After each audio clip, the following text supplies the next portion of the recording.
welcome to another edition of the House Whisperer Show on WWDB Talk 860 and WWDBAM.com. Stay tuned for expert advice about maintaining your house from the roof to the basement, featuring professional home inspector Jack Milne. I'm Barry Reisman, and Jack is on the line. And Jack, you've got a really special guest today. How you doing today? Great, Barry. It's another Sunday, and I always like spending special time on WWDB. You're right, Barry. I've got Bruno on the air with me today, and like I promised one of our listeners last week where we delved into the mailbox, he had questions about wood-destroying insects and if they can have any effect on your home during the cold months. So Rob and I are actually going to dedicate this entire show to focus on what we call myth versus reality, radon and wood-destroying insects in cold weather, and how can it vary. So as you're all aware, when I first start my show, I always like to thank my sponsors, because without them, I wouldn't be able to spend time with you. So having Rob on the air, Rob, tell us about how folks can reach out to you. Well, they can call us at 610-586-5640, or they can email us at burrowinspects@verizon.net. Now, your office is located in Glenolden? Yes.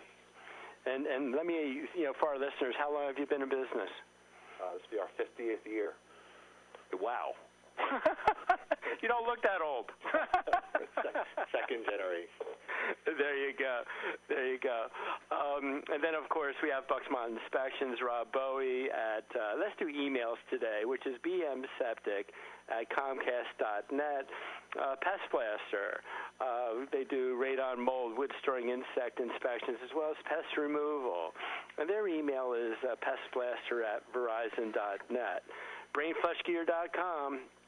I can't make it any easier than that, but their email is contact@brainflushgear.com.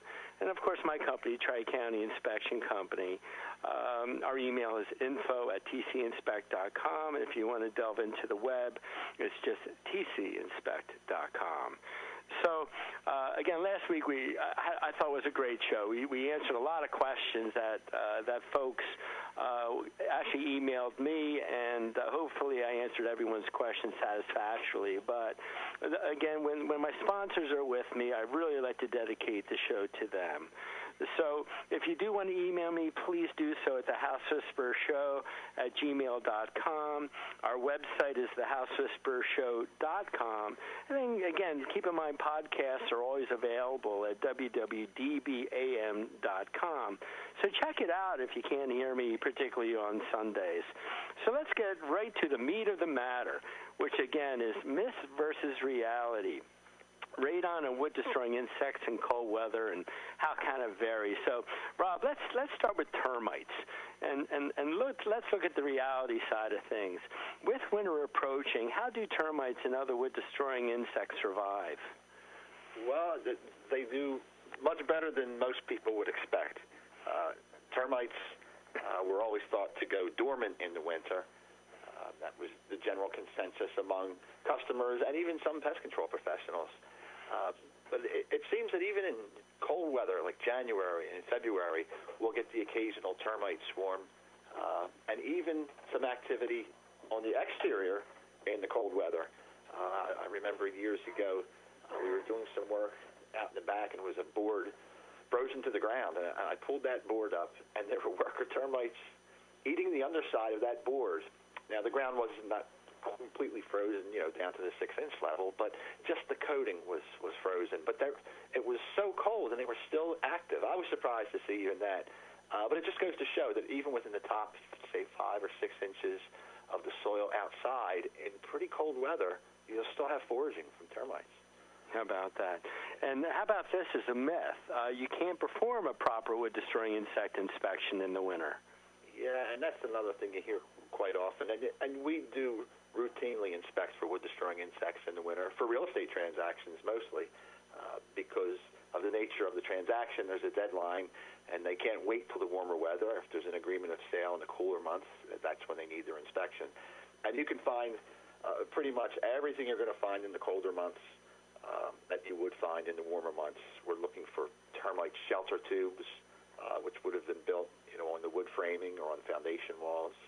We're looking for swarmer termites from a previous swarm, maybe sometime that year, or wings from swarmer termites that have been broken off and detached during the swarming process. Another thing we would find in the winter would be termite damage to a home. That would be evident any time of year. We'll be looking for infestation in areas where repairs have been performed, to determine if anything has gone on recently as far as termite activity. And if we see termite infestation in repairs, that's usually a red flag. We'll be looking for previous treatment to see if a property has ever been treated for termites before. And all these things can be found in the winter during an inspection. Well, how about this myth that you shouldn't treat for termites in the winter? I think that came from the label restrictions that you'll find on most termiticides, and it states that you cannot apply termiticide to soil that is either saturated or soil that is frozen. And that's a rule for any termiticide. So in the winter, when things are very cold, you do get a good bit of ground frost. But in our area, it's not as bad as much farther north. And I knew that question was going to come up, and I went back and looked at it. And it was interesting. I looked back at some of the average lows and the average highs for my area anyway. And in March, the average low is only about 31 degrees. Average high is about 53. So in that situation, it may drop down at night pretty cold, around that 32-degree mark. But by the temperature rising, through the morning, and then the sun hitting that soil up against the house, and the house being heated, those foundation walls stay warm. You don't run into frozen soil in that situation. And when you do a treatment, Rob, how deep does the probe go? When you treat the soils, is that 2 feet? Treating from the top down to 4 foot of grade, and in any case, never below the top of the footer. Okay. So that probe has to go down pretty darn far before you can inject a chemical. It does, and you're not going to find frozen soil in most cases down that far. But I think the restrictions are good, because if you do have even a little bit of frozen soil on top, that's where most of the foraging takes place. And that's where you want most of your termite coverage, and probably the top foot of grade is one of the most critical areas. And if that's frozen, it's just not absorbing the termiticide. And the real concern, and I think that's why the labels read this way, is that termiticide is going off into a non-target area where it doesn't belong, into a drain system, or something like that. Right. Here's a good one for you. This, I think, is a myth. When you use that old stuff that we used to call chloridane, you would never get termites again. That's what they say. And, it was a great termiticide, chloridane. It had its problems. Of course, that's why we don't have it anymore. It was a very persistent termiticide. But the same qualities that made it a great termiticide also made it a bit of an environmental hazard, because once it got somewhere where you didn't want it, it was hard to get rid of. But, yeah, termites would come back even with old chloridane treatments. It was very effective, but not 100%. And I think maybe the reinfestations that you get in homes that were previously treated with chloridane or similar termiticides may not be a failure of the termiticide, but the changes that have been made over the years to that home, where the exterior grade has been changed, there's been mulch, or maybe they put in a new driveway right next to the house, pavers, patios, additions. All these things can change the grading that was previously treated and compromise the original termiticide barrier. Well, we always like to put, a big heap of mulch, directly against our foundation walls, which is almost inviting the termite to say, come on in. That's the truth. Yeah. It really is, because, the mulch they can travel through. And if you think about it, mulch is just like soil. So you can have plenty of chloridane-treated soil down below, and they just go right through the mulch over top and get right into the house. Well, let's move to carpenter bees, Rob. As they make their nests in wood, do they hibernate? They do. Yep, carpenter bees overwinter, and it's typical to have a customer tell me, well, yeah, we see these carpenter bees, and they go away in the spring, they go away in the fall, and they come back in the spring. Well, that's not what's happening. They just hibernate. They never go away. They're staying in there and overwintering, trying to make it through the winter so they can come out again in the spring and start the cycle all over again. Yeah, I find that one amazing because there's not a whole lot of let's call it an R factor in a piece of trim board or trim work. Right. But I just find it surprising that they can survive. And how about this as a myth that you can't treat carpenter bees in the winter? No, I think actually that's one of the better times to treat them because in the winter they're not actively foraging. And any ones that survived that cold weather will be in those galleries. So if you can shoot an insecticide that's approved for it right into those carpenter bee galleries, that's pretty much the population. There won't be anything foraging when it's 32 degrees out. So you're getting all the carpenter bees all at once. I think it's a really good time. And if you are going to do that, it probably would be better not just to treat them, but to seal those openings, those galleries. And then in the springtime or sometime the following year, when you go outside and you see another hole next to the hole that was sealed, it's a good way to tell that, now something's going on. There's more activity. All right, gentlemen, I have to cut in here for just a moment. We have to take a little break, and we'll be right back. I am just fascinated by all the information that we're hearing with Rob Bruno from Burrow Inspections. You're listening to the House Whisperer Show at WWDB Talk 860 and WWDBAM.com. Jack Milne is the House Whisperer, and Jack and Rob will be back right after these words.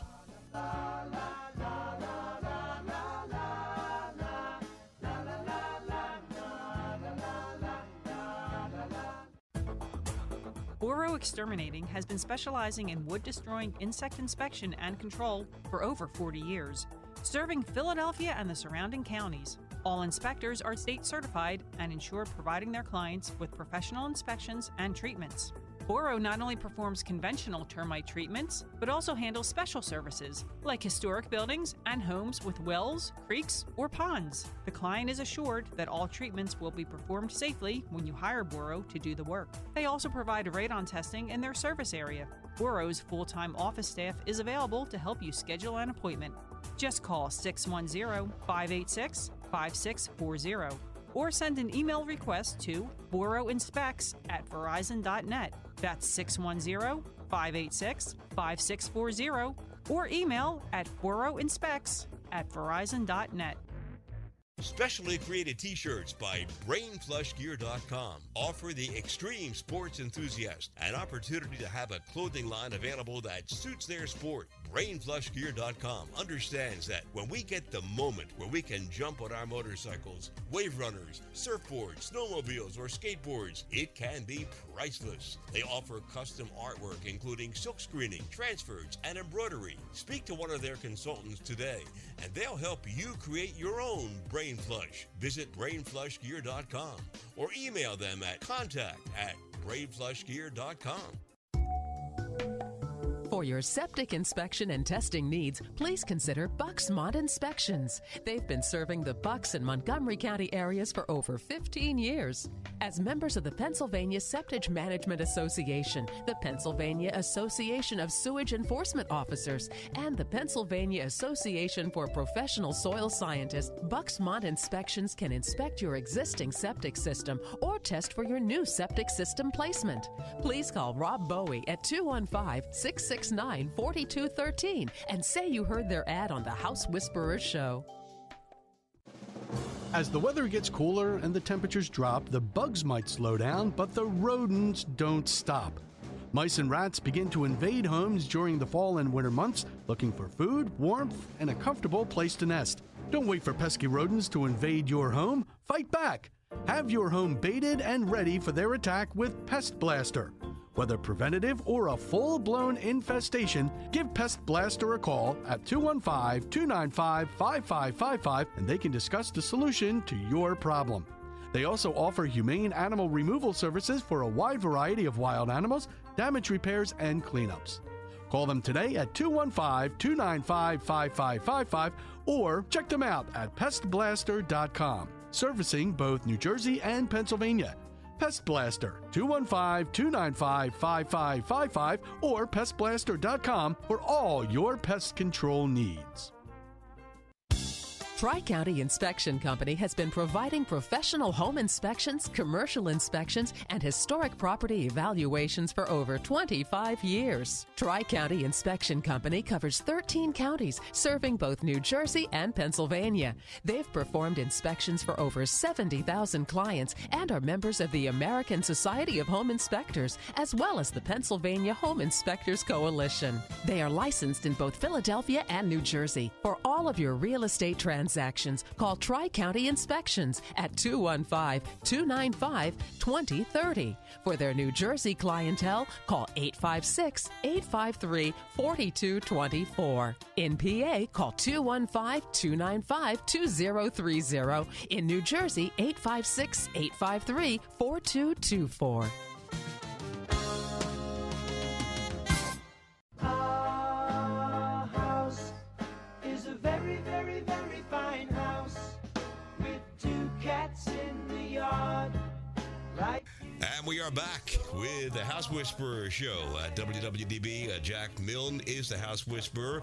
Rob Bruno from Borough Inspections is Jack's special guest, and we're finding out all kinds of important things about those little critters that infest our house. And Rob's job is to keep them out. Back with Jack and Rob. Go ahead. I'm all ears. And thank you, Barry. Hey, Rob, just for our listeners, how about a phone number for them so they can find you? Well, they can contact us at 610-586-5640, or there's a Philadelphia line also at 215-727-3443. Thank you very much, Rob. Hey, let's move on to a new topic. I like these guys, carpenter ants. I know that they thrive on moist wood, but do they go back to the soil at all, or can they survive indoors? Occasionally there'll be a nest in the ground, usually around tree stumps and decaying root systems, but most of those colonies are either in natural cavities in homes or in tree hollows, and they do overwinter in those areas, as cold as they may get. Just like you were saying with the carpenter bees, not much R value there to protect them, in that piece of wood. It's the same thing with tree hollows and overhanging eaves.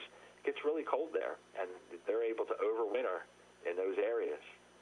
They actually manufacture ethylene glycol to help survive. It's been shown How about that? Studies, a type of antifreeze in their blood that helps them get through the winter. Yeah, it's amazing. So chemically, they're protecting themselves. Now, when I have my clients with me, and as well as our listeners on the air today, I mean, where should they look in their own homes for carpenter ants? What are some of the weak spots? Attics are one of the famous areas, and this is in the winter. It's going to be more difficult to find them. So you'd be looking at structural components like attics, eaves, sometimes upright posts.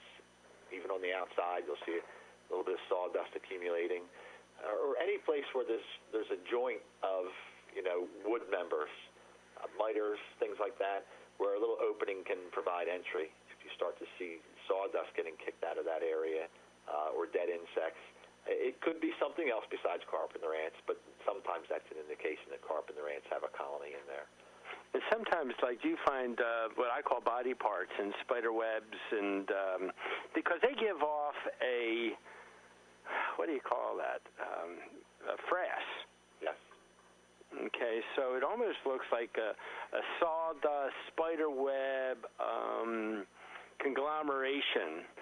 And it can hang from your joists or your sill plates, or anywhere where wood and soil have a potential of coming together. I tell my clients to look under front door entries or any outside entries that don't have an overhang, because it's a constantly wet and potentially saturated area. So like kick plates, before you come into your rear sliding glass door, if you have one of those, I think that's another weak spot.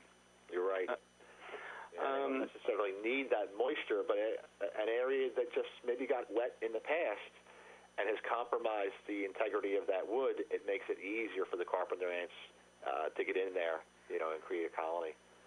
And like other wet locations, Rob, I'm thinking, kitchens, bathrooms, laundry centers, box beams and sill plates, You're right. And that's when you see them indoors where we get complaints where people say, I see these huge black ants in my house. I think they're carpenter ants. Those areas that you just mentioned are most often what we hear about. And I think a lot of times they're also foraging for food in those areas, in the kitchens. Bathrooms, sometimes there's just odors in bathrooms from perfumes and other things that may attract them, that may think that there's food there. And, of course, all these areas have structural components right outside the plaster walls, where there might be colonies set up. I remember a number of years ago, one of my inspectors discovered he had a leaking toilet, so when he took the insulation down under the toilet, he got blasted by a colony. And, they can number in the thousands, right? It's amazing. And you don't realize there's that many there, until you break into something like that. Roofers find them all the time, which when they're putting a roof on, doing a rip-up of an old roof. And, they'll tear up some sheathing. It's amazing how many can live there. Because if you think about it, it's probably more natural food for carpenter ants. On the exterior, there would have to be to support a colony of that size, than inside. So you could have an active carpenter ant colony for years, just feeding on food, natural food on the exterior, traveling back and forth from a hollow in your roof or somewhere in a porch, and never really even know that they're there, until you physically break into them. Or as you said, if you're pulling a toilet and you say, wow, I used to see a carpenter ant here and there. I never realized there were 500 of them living right in my bathroom floor. Yeah. That's not unusual. But, in the summertime, you're going to see that activity outside more likely, that would lead you to maybe a point of entry in the home. But in the winter, you won't because they're not active outside. It makes the treatment much more difficult. Tell me some of the preventative measures that can be done to keep these ants, not only out of your home, but away from your home. It's not a whole lot you can do preventatively in the winter, but in the summer, if you had regular pest control application or pest control applicators come out and do, say, an exterior application of Termidor or one of the termiticides that's also approved for carpenter ants, that seems to be a really good preventive measure. But that only works if you're doing it in the warmer months, because that's when they're actively foraging outside. In the colder months, outside of actually having an inspection, it's much harder to control the carpenter ants, because since they're not actively foraging, to control them, you have to get right to where they're at. And that would mean finding the colony, and treating with an appropriate insecticide. Where in the warmer months, if you just power sprayed the outside and you never actually found where that colony was, just the foraging that they would do every night back and forth, they would contact the insecticide you applied, and you could control that colony in most cases without ever actually even finding it. Well, I know we have a couple more minutes, so let's move to radon. Typically, as a myth or fact, would you have a higher level of radon during the winter with closed windows than over the summer?